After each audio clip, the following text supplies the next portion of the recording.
It's your girl Charles, and welcome back to another episode of Mama Drama Pod. Today, we are joined by some lovely mothers from the Black SEN Mamas UK.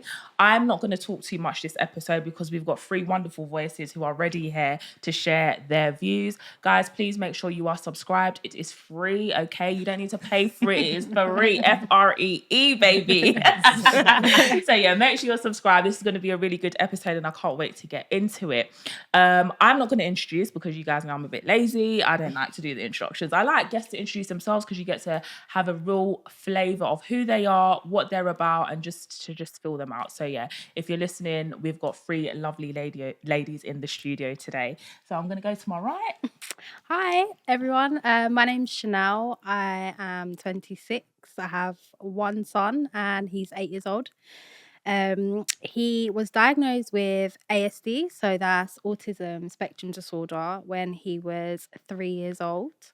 And I first came in contact with the Black SEN Mums group. It's actually quite funny because I was doing an event for my business in Wood Green, actually, and there was a lady who was buying one of my products, and we got talking, and she said her son had needs, and then she told me about the Black SEN Mums group, and then it just went from there, really. That's cool. So it's really really good. Meant to be. Definitely. Hi, I'm Francine. I'm 39, since you said your age. Sorry. It's fine. I've got two children, but one is got needs. That's my son. He's 9. He has also been diagnosed with ASD, moderate learning difficulties. He's non-verbal. He also has sleeping difficulties and a condition called pica, which is, I'm sure we'll get into that later. I found Black SEN Mamas through a friend of mine who found her on Instagram, and she knows that my child has needs. So she reached out to me and said, I found this group. I think it would be really great for you. I originally joined the WhatsApp group before I joined the Instagram group. So when I found them, I was just like, oh my gosh, like there are people here that I can actually talk to, and they feel my pain and feel my struggle. So yeah, that's how I found them. And they're amazing. That's a good friend. Really good friend. Yeah, definitely. Hi, I'm Zalika. I'm 38 years old.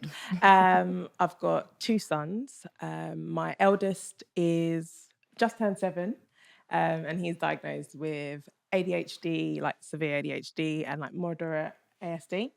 My youngest, who is 4, we're kind of just starting on our journey, trying to figure out what's going on with him, but we're not quite there yet. And the same thing. I basically got involved with Black SEN Mamas over Instagram. I just found them on Instagram, just like looking for groups, support mums, exactly. Yeah. And when I just rocked up on them, I was like, yes, a group for us. Yes, I can definitely get down with that. So yeah, just been involved since then, really. Oh, well, thank you so much, guys. I was saying earlier off camera, well, kind of on camera, but that I do have a child, as you guys already know, Cass, but he doesn't have any additional needs. So I am never, ever going to be able to relate to these mothers here who have children who have been diagnosed, who have additional needs, and I'm never going to understand the journey. I may to an extent be able to empathize, but I'm not really going to be able to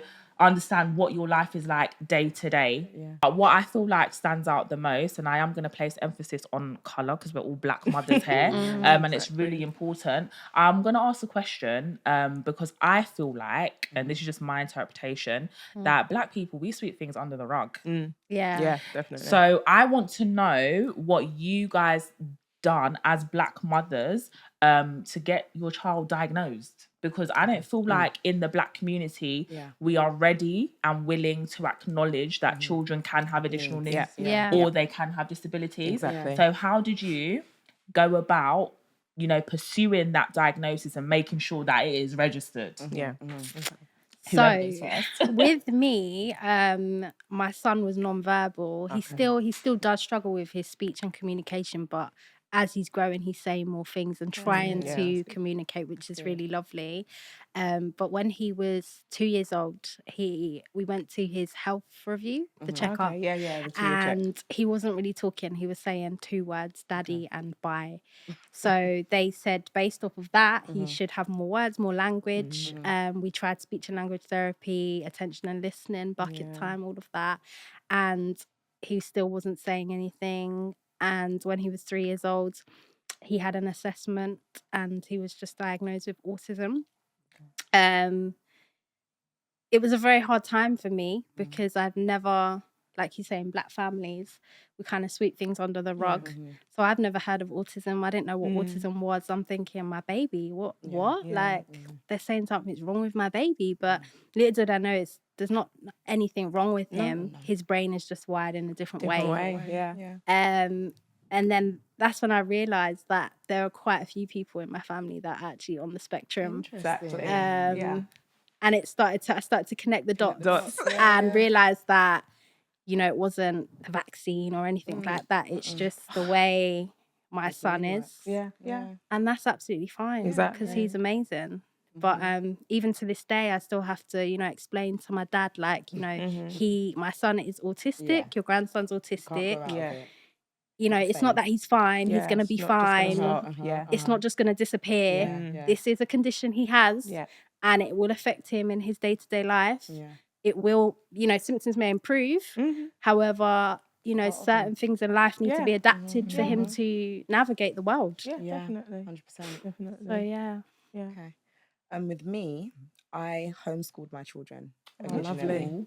So when they were at home, when my son was born, he was a fine baby. I thought he was a great baby. I never got any issues. He didn't cry. I was like, oh my God, he's perfect. And then as he got to about 1.5, 2, the normal speech started to come. But then he regressed. So it went from mama, dada, starting to say a lot of words to going back to babbling. And I was like, oh, that's not right. I know regression is a sign of developmental issues just because I'm the eldest and I've been around loads of children all my life. So that's unusual. Then he stopped responding to his name. I would call him. If his back was towards me, he wouldn't turn his head. He wouldn't give me no acknowledgement that I'm calling his name. Even when I went into his face and called his name, it wasn't really, it's like I'm not saying anything to him. So again, all of these were little red flags to me. That's not okay. He started to become really fussy with his food. He was eating everything and then all of a sudden just started to refuse everything. So I was like, okay, something's not right. So I took him to the paediatrician and I said to them, something's not right with him. Listed all the things that I noticed with him. Sleeping was absolutely terrible from birth. Even now, 9 years later, still terrible. So I was like, all of these things, it's not right. I've been around children. I know the standard developmental stages that they should be going through. My daughter, she was fine, so-called. So he got diagnosed at 4 with autism. And just like you, it was a shock. I knew what autism was because my family, we come from social fostering background. So we've had children in our home where they've had needs. So I'm aware of what autism was, but I wasn't aware in depth about how it affects a child. So it was a lot to kind of get my head around and just figure out how can I now approach this to give my son the best start he can. My family, I was very lucky. My mum and my dad, very supportive, which I was blessed with. And they went on courses to kind of understand autism a little bit more and just to find out like what's going on with it. It was from then till now the journey began. Okay. That's amazing. That is amazing. My mom did a course as well. It's really nice because it makes you feel like they actually care. And you're not alone. Yeah. You're not alone. They're having to supporting deal you. with this all on your own. they're supporting It's you. so lovely. I was a little bit different, just because my husband, his youngest brother, has ASD. So I knew from the very get-go that there was a possibility. And when Isaiah was born, you know, at first I thought everything was fine. But his cries were like some serious cries. Sleeping was terrible. But with everything else, like he would hit all the other milestones, fine, and all of that. But, you know, he would headbang, he would hit his head. It was really stressful, especially like those first couple of years. I'm from a teaching background, so I have been around autism. And I just think I felt like I didn't want that for him. Do you know what I mean? Like, it's in the back of your head, but I'm like, no. He's fine. He's doing this. Look, he's counting now. Oh my gosh, he's counting to like 20 and he's only like 1 year old. Oh, great. Everything's fine. Everything's absolutely fine. But things just kept on going. Like his emotional dysregulation was hard to deal with. In general, my house was very loud. He's a very, very loud child. He's always on the go. He was always on the go. Energy. Oh my gosh, the You can't energy is keep next still. level. The energy levels. The energy is next level. We would take him to the park, and he's like, I swear he's like 1 at this time, and he's got like his 2 little best friends, and he would go start running around, doing laps around the park, and the other ones would just be like, okay, what are you doing? Like, there he goes. So basically, it just kept on. You know, it just kept on going. And I think finally, both of us were like, okay, we think something's going on. He got into reception. Reception raised their concerns. And I was like, okay, boom, let's just go with it. We started the process through the NHS. But we were told just how long it was going to take. And I was watching him and seeing that he's already struggling. He's struggling with his social, like how other children are interacting with him. And I was just like, nope, I'm going to do some research. And I just started reading books, watching videos, finding groups, support groups, doing workshops. And I was like, nope, we're going to do this. And we ended up going down the private route. Got an appointment in about 6 months. And then he got diagnosed in November. And diagnosed with severe ADHD and moderate ASD. And so we're just going from there now. The journey begins. The journey. Yeah. Hi guys, it's not a leprechaun. I'm joking. Oh, okay. So we're starting like that. I'm joking, guys. This is the lovely, lovely Marsha who reached out to me in the DMs and said, can we have an episode? And here we are today. So Marsha is here with us, with our lovely mothers. And Marsha's going to just introduce herself and also just talk to us about her children and their needs and their diagnosis as well. Okay. Thank you for having us, by the way. So my name's Marsha Martin. I'm the founder and CEO of Black SEN Mamas, and we are a support group for Black mums with special needs children. We help them as far as sourcing mental health support, advocacy for their children, SEN law support, all of that stuff. So I'm a former behavioural therapist, so I'm not new to things like autism and ADHD. But before that, I have my children who are all special needs, 3 little girls. Zara is the oldest. She was my introduction to autism.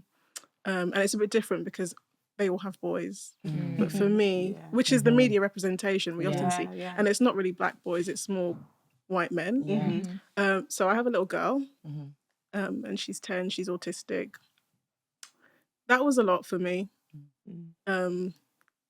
It took a while for me to kind of get into the flow of motherhood because there's a lot of unexpected things that come at you when you have an autistic child. So yeah, that was a lot. I was studying my first degree and we were doing psychology, developmental psychology, and we were looking at autism. Oh gosh.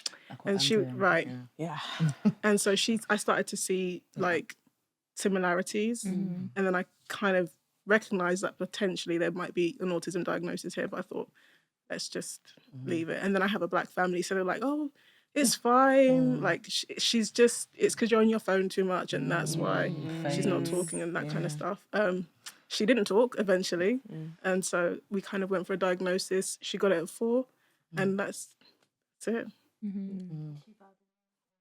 She is slightly verbal. Yeah, she can make requests, but it's not conversational stuff. No. Sentences and stuff. Yeah, that's like my son. Tell you what he wants. Yeah. Oh yeah, no, they don't care about that. No, it's just... Yeah, my son says nothing at the moment. Yeah, but he'll get there. Yeah, definitely. Okay, so you all have mentioned like, you know, similarities, the only difference being that you have a daughter. Right. How is it like day to day just trying to communicate basic things like, can you go to the toilet, or do you need to go to the toilet, or are you hungry now?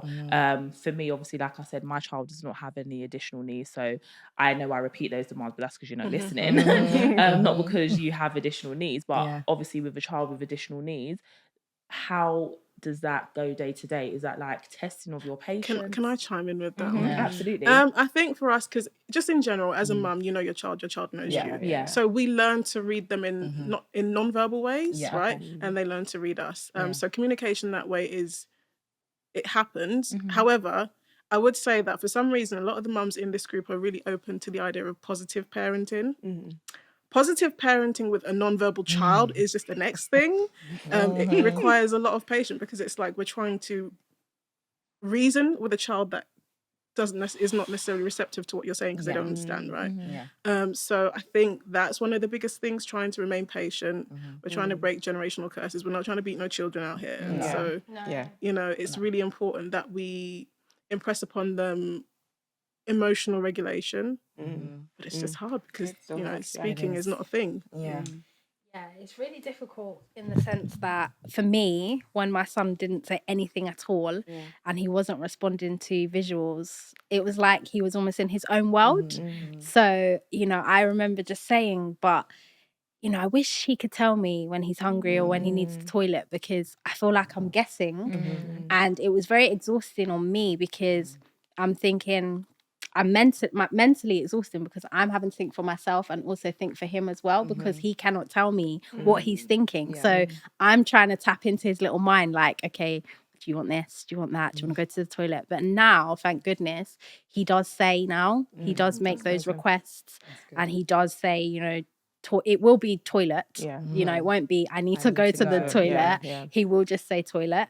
But it is amazing progress from before, just me having to keep taking him and him not being able to say, well, no, I don't need to go now. I might need to go later. And even just with food, like, he's a very good eater. Thank God, I'm blessed. He eats so well, like fruits, veggies. He's really good. So I can't complain. But his is more just the consumption. He doesn't understand moderation. That's It's the opposite. Either they eat a lot or they don't eat a lot. So it's sensory seeking or sensory avoidant behavior. A lot of children that are neurodivergent, autistic, ADHD, they have sensory issues, something called sensory processing disorder in particular. And so things like consistencies, smells, tastes, it just gets a bit overwhelming for them. Sometimes that can lead to actual physical pain. So as far as good eaters, like a lot of us, we don't know what that is. We don't have children that will just eat food. Like, it's a whole argument, unless you start food training, and even that is not always successful. So there's a lot that goes in. You have to be your own researcher. As a SEN mum, you have to be the doctor, you have to be this. It's like being a mum, but, you know, just way more intense, and constant hypervigilance. Like, normally as your children get older, you can kind of let go of the reins and expect that there'll be some independence sometimes. For a lot of our mums, that is not the case. So it's constantly having to be hypervigilant about your child and their needs and where they are and if they're safe, and you can't leave them in a room, because even though they're 11 years old, if they're quiet, that means something's going down. No, I hear it. No, absolutely. Pika. Can you talk to us a little bit about that? Now, I did a little bit of reading about that when I was pregnant. Just because I was eating soil and baby powder. So you had pregnancy pica. A lot of So I do know a little bit about what it's about. But so the long and short, pica is an obsessive compulsion to eat things that are unedible, things that everyday people do not eat or consume as food. It can go from earthly things, geological things, to things like glass. You'll be surprised. There are some people who have toilet paper, hair, all kinds of things. Okay, so my pica journey with my son, how I discovered he had pica, was literally, he came into my front room one morning, and he was 4 at this point, and he just doubled over and he was groaning like he was in so much pain, and I was just freaking out, like, what is going on with my son? Remember, he's nonverbal at this point, so I'm just trying to figure out everything. He then started to literally projectile vomit, bright green, like Marsha's top. Vomit. No, not like, the top again, no, beautiful green, but I knew when I saw that was bile. And I was like, oh, okay, your body's trying to get rid of a toxin, something's going on, what's going on? Took him straight to the hospital. They again, they're asking me all the questions about him, and I'm like, I don't know. I can't tell you because he can't tell me. Yeah. All I know is that he came in, doubled Yeah. over. This is what's happening. X-rays, do whatever you got to do. When they did an X-ray on him, because they started to press and see that it was his tummy that was hurting. When they did an X-ray and literally showed me, you could see the blockage. I could just see his intestine and stuff were just blocked. We didn't know what it was at the time, but it was just blocked. So I'm there racking my brain. I'm like, what's going on? So they said that obviously they need to try break down whatever this is for it to pass, because that's why he's vomiting. Body couldn't do it. So went home that night. He was staying overnight, so I quickly went home to go get some clothes, and something just said to me, move his bed. I moved the bed, and literally there was a huge hole in the wall behind his headboard. And I was just like, oh my gosh, this is what it is. He's been eating this. Took a picture, went back to the hospital, showed them. And that's the first time I ever heard of the word pica. And that was a concrete wall, right? That was a concrete wall. Wow. Cement, he was going through to the brick. So he went past the skins, paint, past the plaster, past the paint, and went straight to the brick, and then was eating around the brick. He was almost to next door. But he was so clever at 4 that you hid that behind your headboard. And I never saw. I never knew. I never had any inkling. At this point, him and my daughter were sharing a room. She was fast asleep half of the time. He was doing this in the middle of the night. Had no idea. So that was the first time I heard pica. So I was like, oh, pica, okay, what is this? Looked it up, researched it. But you normally find that it's mostly teenagers and adults that have this issue, not so much children. So that was my first introduction to it. And then obviously I was hyper vigilant with him, watching him. And I just saw just how intense his pica was. Like, I didn't realise that when he was going to play in his room, you're going to do that. And this was all 20 times a day, 30 times a day. So yeah, I had to reach out to CAMS because they see it as a psychological disorder as well as an eating disorder.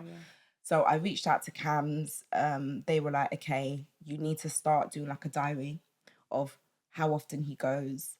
I literally ran out of space on my tally chart of how many attempts of pica a day he had. I've still got the charts to this day just to look at it like, oh my gosh.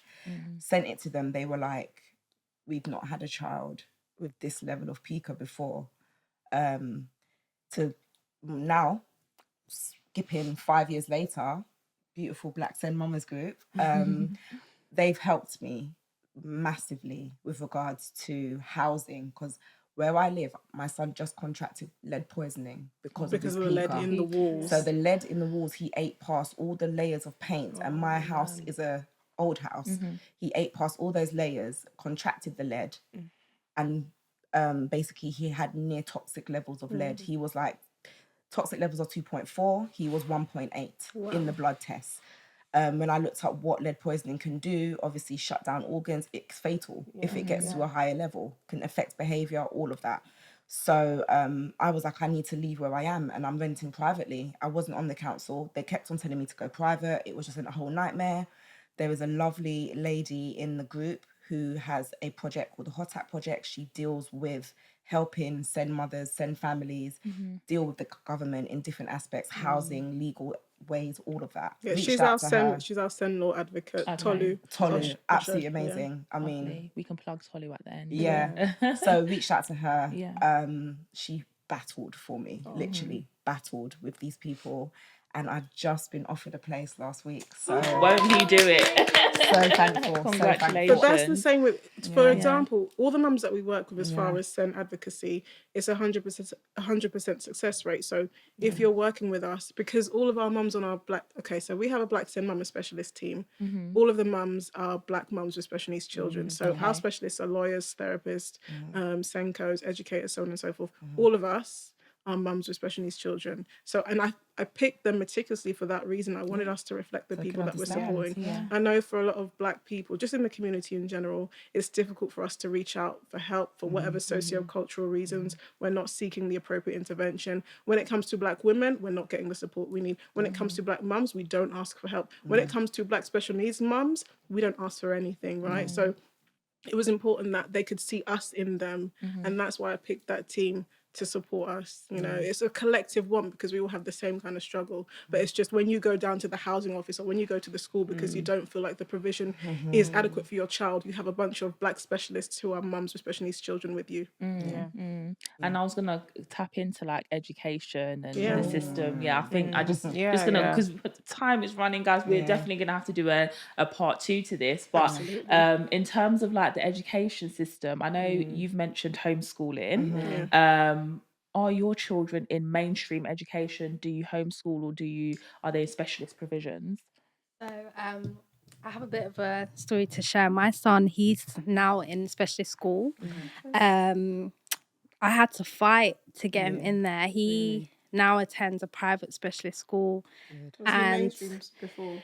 yeah, so how it went down was he was in nursery and he was being observed to get an EHCP plan. That's an educational healthcare plan. Yeah, which is a legally document that, you know, starts with him from sort of when he gets it up until the age of 25 and everything in that plan, which I'm sure you know, the teachers and even the council have to follow because there is a section in there about housing. So, you know, I think it's important for people to know that. Yes. That every section is a legal document. and if they do not stick to it, the local authority, you can sue them. So make sure you remind them of that. And yeah, so he was in nursery and he was on track to get educational healthcare plan. And then the panel said, oh no, we don't think he needs one. He can just have an individual IEP. Yeah, that was it. Education plan. And the lady, I remember her name was Sarah, and she said to me, Oh, I'll never forget it because if I see her, Oh goodness. we might have to have a conversation, you know, just no, I'm joking, because you know everything happens for a reason. Exactly. So he didn't get the educational healthcare plan at first. He got the IEP, and Sarah said, oh, that's the same as the educational healthcare plan. And at the time, I think I was I was about 19. And she knew I was young, and she knew I didn't know anything about this. And I was studying at the time, and I was working. And, you know, I just really wanted to know he was okay. And I trusted her, and she knew I trusted her. And then I realized how it all worked when he started school. And he started off in a mainstream reception. And he wasn't potty trained at that time for doing her number 2. And I remember the teaching assistant, she turned around and she said to me, oh, we don't take children here that are not potty trained. That is not allowed. That's illegal. I now know it's illegal from moving on and working into a school. I realized it was illegal. So he was in mainstream reception for about a year, and I was working as a PA to a head teacher. And this is why I say everything happens for a reason at that time. So at that time, all my colleagues were teachers and Senko. And the Senko at the time was a Black lady. And she basically put me on, and she basically told me what I needed for my son and how to go about things. And my boss at the time as well, you know, they were really, really good to me because there was times where I was breaking down at work because didn't know what to do. It was crazy. And he was in this mainstream school and he had a one-to-one teacher. But I could just tell he was lost, you know, and I used to go and sneak and at lunchtime and look in the playground, and he'd just be on his own. And it would break my heart. Literally, it would break my heart. So yeah, then lockdown came. No, it's fine. Honestly, I'm fine. Yeah, I'm fine. Lockdown came, and they knew I was a key worker. They knew I worked as a PA to a head teacher, and they said that Arian couldn't go back to school, even though he had a one-to-one. So I said, so what's going on with the funding? What's happening with the funding? Right. If you have an EHCP, your child has funding. Yeah, so at that time it hadn't been finalised. They were going through the motions. He'd had the ed psych, all of that. So trying to get to the main point of it. Eventually, what happened in lockdown? I said, well, I'm pulling him out of school then. If he's not allowed to go to school, he's not coming back. When they then said in the June children could start resuming back to school, they wanted to know where Arian was. I said, Arian's not coming back to school, because if you couldn't keep him safe, which was their excuse why he can't come back, how can you keep him safe now? Exactly. But I knew they just wanted to up their pupil roll, and I understood now how the funding worked. And, you know, I was really challenging them. So I contacted the governors, you know, I made sure that I let them know that you're not dealing with a fool. I might be young, I might be a young black woman and a single parent, but I'm not stupid. You know, I'm a highly educated person. So they couldn't pull the wool over my eyes. I ended up having to take legal advice. I was told to contact my local MP during that time. Unfortunately for me, it was Boris Johnson. Oh, Lord. So obviously he's running the country, trying to deal with COVID. How's he going to help me? Who are you? So I had to sit down, speak to his colleagues, I guess, the Conservative Party. I don't know who they were. Constantly harassed the caseworker every day. Literally, I used to call that woman 5 times a day. And I told her, you need to make sure that my son gets what he deserves. He was denied a special school place, a mainstream school place. But then they eventually approved him for a private specialist school, and they are amazing. Like, the support I get from them, I know I wouldn't get it from a mainstream school.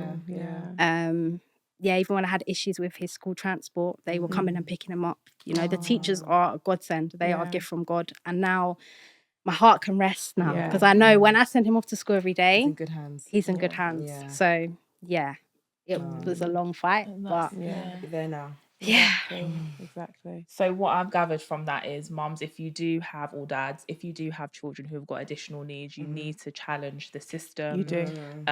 If you can't, and you don't feel that you're able to vocalize your, you know, how you're feeling, what your child's needs are, you need to find advocacy services or somebody who can advocate on your behalf. Can I interject? Absolutely. So as far as advocacy services, we have things like Contact Families. They're big on Facebook. We have IPSEA, IPCEA. We have Sunshine Support. We have there was another Sunrise, and we have Special Needs Jungle.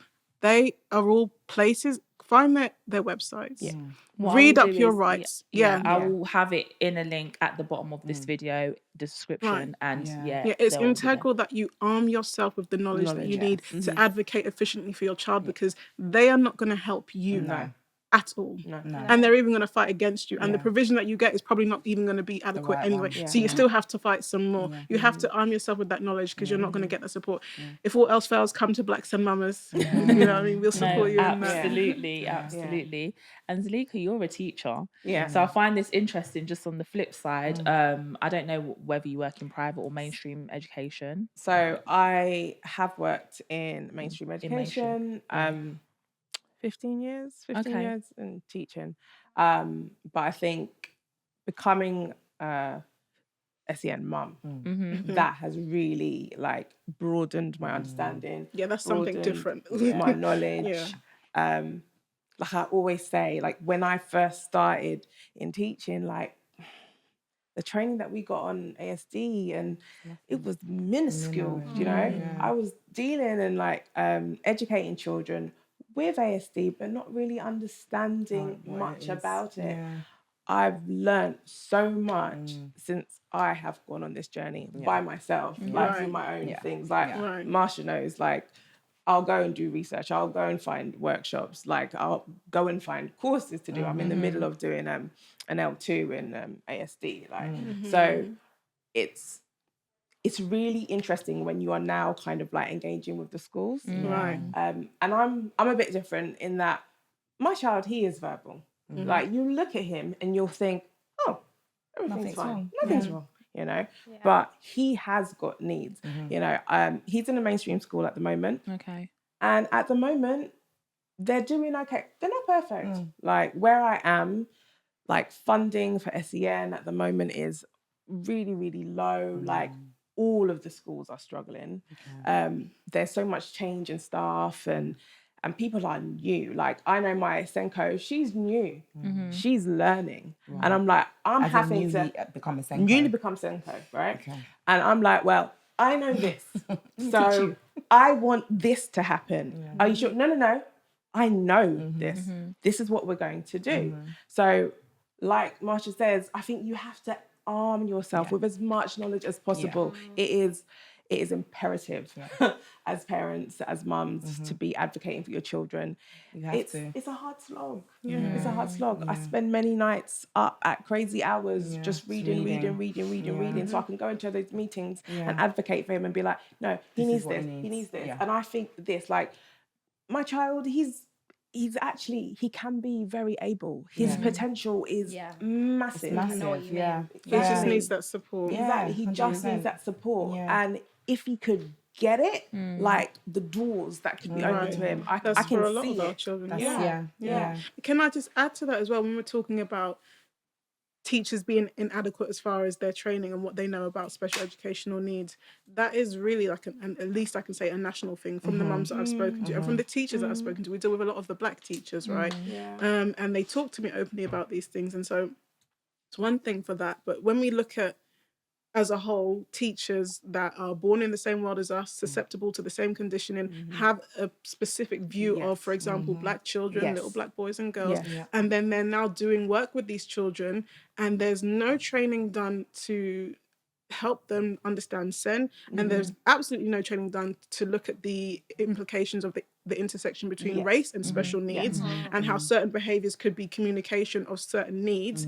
People with these implicit biases or stereotypes are more likely to interpret certain behaviours as problematic or the child or aggressive, rather than an actual need that's being communicated non-verbally via a behaviour by a child that has needs that are not being supported. And so now that child is looked at a certain way. Everyone in the staff room is talking about that child in a certain way. That child's treated a certain way. Then self-fulfilling prophecy, if you're saying I'm bad, then I'm going to act bad. You know, those kind of things like that. And you can see the cycle that's created because of someone else's ignorance. So those are the things that we should be trying to quell, and we're supposed to be nipping it in the bud, but there's no money for this kind of training. Black SEN Mamas offers that kind of training, by the way. I love the plug-in, constant plug-in that you have to plug yourself. I mean, you guys know what I do. I'm a social worker. I'm a deputy team manager at the minute. I work in frontline children's services.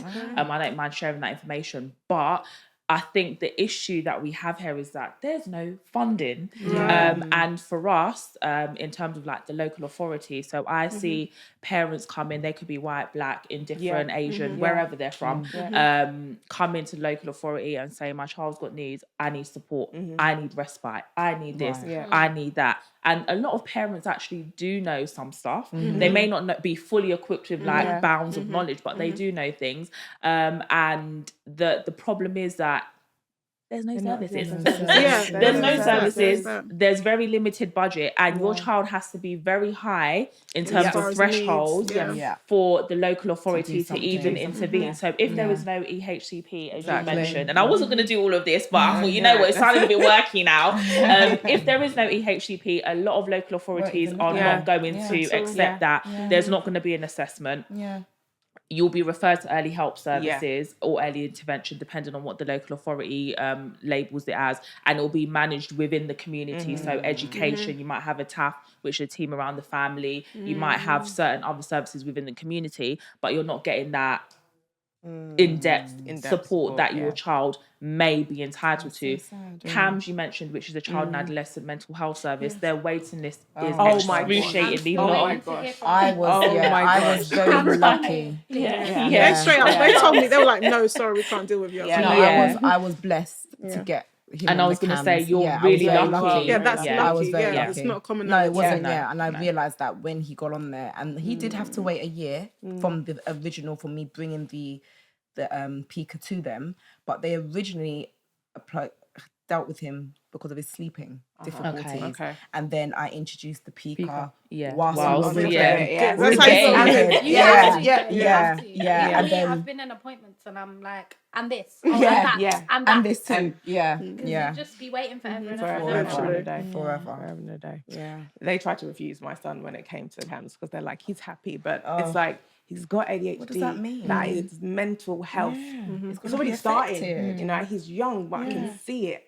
I don't want him like without the support. No. It's not fair, but I'm fighting. No, and that's what's really good, and something that I've picked up from you. You're all fighters, and I would say that parents need to fight.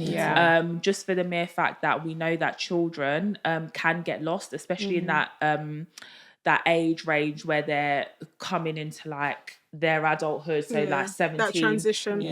that period, you can really get lost. And there are parents who actually find out a lot later on that their children have diagnoses, and then it's just like, what do you do? Where do you go? You know, who do you speak to, sort of thing. And then it's like they've been lost in the system, or they might have gone to a PRU, people referral unit, guys, for bad or negative behavior, but actually that child has got a diagnosis and it's just been missed in the system. So I really think if you do notice, we know our children best, as we always say. Right. You know your child best. You know when they're happy, you know when they're sad, you know when they need loving, you know when they're angry, you know all of those things. So if you spot something, and I'm going to say this every single camera, but if you spot something, please do go to your GP, fight, book an appointment, speak to somebody, and make sure that you are getting the support as early as possible. Don't just early say intervention is key. And if you get something that you're not happy with as far as diagnosis, then you need to ask for a second opinion with a different team. But you can go to your GPs, request a second opinion from a different team of experts. There's always the private route. It can be costly, but there are diagnostic specialists and practitioners that are good with you and they can work with you as far as the payments. But it's needed because, you know, otherwise they're going to just leave your kid to fall by the wayside. In the source, Can I just add as well that I think a lot of people, especially within the Black community, we have this thing about, I don't want them to label my child. But my thing is, if you truly love your child and you want to understand your child, then you need to know how they think and how they process information, because how are you meant to, as a parent, communicate with them if you don't even understand them? I would like to say that as well. I would like to say as well that it's not about you. No, and it's not about shame. Ego. It's not about the shame. It's not about how other people see you or think about you or look at your family. It's the best for your child. And you've got to take yourself out of that and just be like, what is the best? I need to know what's going on with my child so I can give them the best care, services that they need. And I think as a Black community, we very much look on external things and people outside of us, you know? So, I just want to quickly speak on the Black community and your support of Black mums with special needs children. We are very much isolated. We're on the outside of things and we feel it and our children feel it.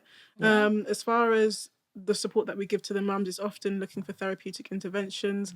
We went forest bathing the other day. Just things where we can express who we are, how we feel and what we're struggling with, and vent and be truly vulnerable, because I always say that Black women in the Western world aren't afforded the luxury of vulnerability, right? And so it's very important to me, and I have to chat my business because I want to model to the mums what genuine vulnerability looks like. None of that masking shit that we have. Can I swear? Absolutely, girl. None of that masking shit that we as Black women are conditioned to have to do. We can't always keep a stiff upper lip. We can't always just keep going like sometimes we're a mess. And I encourage the mums to come forward and be like, listen, I'm a mess. Like, let's talk about, let's do some true healing, not the fake stuff. So I just think it's important that we feel that we're safe to be vulnerable, and we've built the sisterhood. We can do that, but also I want to look to the outer community, the wider community of Black people. I know it's hard for you to understand the way in which we want to be supported, because not much is spoken about as far as special needs or mental health in the Black community. So we're trying to do the groundwork. We're trying to educate ourselves, each one teach one, but take an interest, do some research. You may not have special needs in your family now, but it can happen to anytime.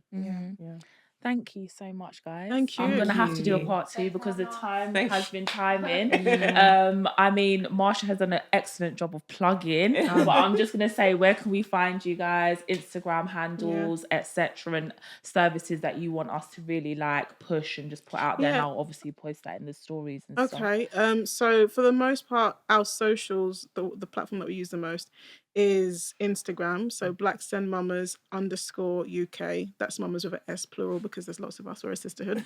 And our website is in the middle of being built. That's not up yet, but once it is, I can send that all out. And then we have a GoFundMe. Just